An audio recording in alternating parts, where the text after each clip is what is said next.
क्या हुआ? आसमान फट गया का? ये कौन बोला? हाँ, आसमान ही फटा है। वो सूजी नाम की बला, वो डायन जिसको फादर इन लॉज घर उठा के ले आए, वो कोई सूजी वूजी नहीं है। वो बहरूपिया है, बहरूपिया, चालाक कई की, चुड़ैल, झूठी एक नंबर की वो। अनु, क्या बकवास कर रही हो? हमारी बात सुन। हम आपकी बात क्यों सुने? हम कोई बकवास नहीं कर रहे। अरे अभी कौन सा भूत तुमरे सिर पर चढ़ गया? एक का फिजूल बात कर रही हो? हम कोई फिजूल बात नहीं कर रहे। प्रूफ है हमारे पास, प्रूफ। ये देखिए, ये फोटो हमें उस फिरंगी फिरंगी किस बात की? वो कोई फिरंगी नहीं है। हमें ये समझ नहीं आ रहा है ये फोटो उस सूजी वूजी की किताब में कैसे आई? हमें क्यों धोखा दे रही है? हमसे क्यों झूठ बोल रही है? पूछिए उससे। जेठालाल, बुला के लाइए उसे अभी के अभी। और हमारी बात सुनिए, अगर वो सीधी तरह नहीं आती ना तो उसे खींच के लाइए। ये हमारा ऑर्डर है, मनु का ऑर्डर। इसकी कोई जरूरत नहीं है।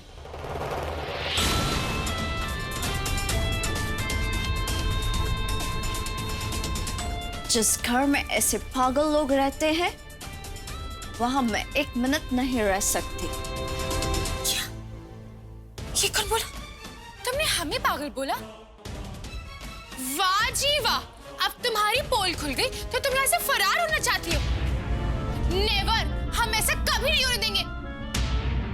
हमें तुम ये बताओ, तुम हो कौन और तुम इस घर में क्यों आई हो? किस इरादे से आई हो? और ये फोटो तुम्हारी बुक में क्या करी थी? इस सब के जवाब तुम्हें हमें देने पड़ेंगे। हमें जवाब दो इसका। Shut up! तुम होती कौन हो मुझसे ये सवाल करने वाली? और क्यों मैं तुम्हारे सवालों का जवाब दूं? और आप सब लोग सब खड़े खड़े तमाशा देख रहे हैं? न जाने कहां से वो फोटो मेरे किताब में आ गई, कौन लाया मुझे कुछ नहीं पता। और उस बात को लेकर ये लेडी मुझसे कुछ भी सवाल कर रही है। पता नहीं मुझे क्या क्या कह रही है। तुम नहीं जानती ना कि मैं कौन हूं, तो मुझे भी कोई शौक नहीं है यहाँ रहने का। आप लोगों को मेरी जरूरत थी इसलिए मुझे इस घर में लाए, वरना मैं 5 स्टार होटल के नीचे कहीं नहीं ठहरती हूँ। कह दीजिएगा मिस्टर दुष्यंत से, मेरी इंसल्ट कराने के लिए मुझे यहाँ बुलाकर उन्होंने ठीक नहीं किया। ये इंडिया का कल्चर नहीं है। मैं कई घरों में गई हूँ लेकिन मेरे साथ ऐसा बिहेव किसी ने नहीं किया। इतना कुछ बोल दिया लेकिन तुमने हमारे सवालों का जवाब नहीं दिया। अपनी बकबक बंद करोगी तभी जवाब मिलेगा ना। हमने तुम्हें कितनी बार समझाने की कोशिश की है कि वो फोटो लेके हम ही सूजी मैडम के पास गए थे, ये दिखाने के लिए कि ये हमारी पहली वाइफ है। ये कौन बोला? लेकिन इन्होंने तो अभी कहा इनको पता ही नहीं है कि ये फोटो कहाँ से आई वहाँ पर। मैंने अभी सबके सामने कहा और सबने सुना भी कि मैं तुम्हारे किसी भी सवाल का जवाब देना जरूरी नहीं समझती हूँ। शर्म आनी चाहिए तुम्हें। एक तरफ इनके पैसे में वर्ल्ड टूर करना चाहती हो और दूसरी तरफ अरे आज तुम्हारे कारण हमारे घर का, पूरे परिवार का सम्मान मेहमान के आगे झुक गया है। चलो माफी मांगो। इसकी कोई जरूरत नहीं है आंटी जी। माफी मांगकर जो सुधरता है उसकी माफी एक्सेप्ट की जाती है, लेकिन इसकी तो यही हैबिट है। नहीं सूजी मैडम, इस बार जरूर कुछ होगा। इस बार हम इससे ऐसे माफी मंगवाएंगे कि जिंदगी भर याद रखेगी। चलो अपने कान पकड़कर नाक रगड़ो इनके सामने जमीन पर। अगर अभी तुमने ये माफी न मांगी ना तो कल तुम्हारे ससुर जी तुमसे जैसे माफी मंगवाएंगे ना तुम जिंदगी भर याद रखोगी।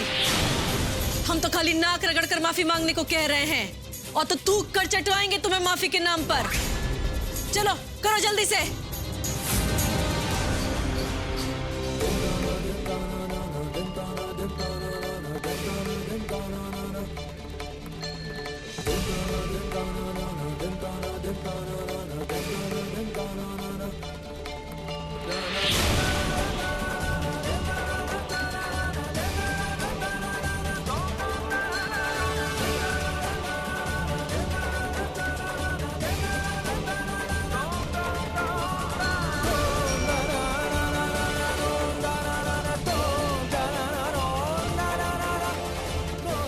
इतनी मेहनत से बनाया हुआ प्लान उस एक फोटो की वजह से सब बर्बाद हो जाता। लेकिन क्या जरूरत थी वो फोटो अपने पास रखने की? आप भी ना। चुप रहो तुम सुमेंद्र।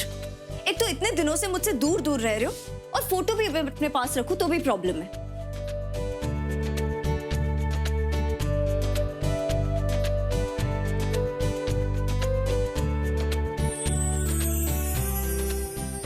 इतना मिस कर रही थी हमें। नहीं,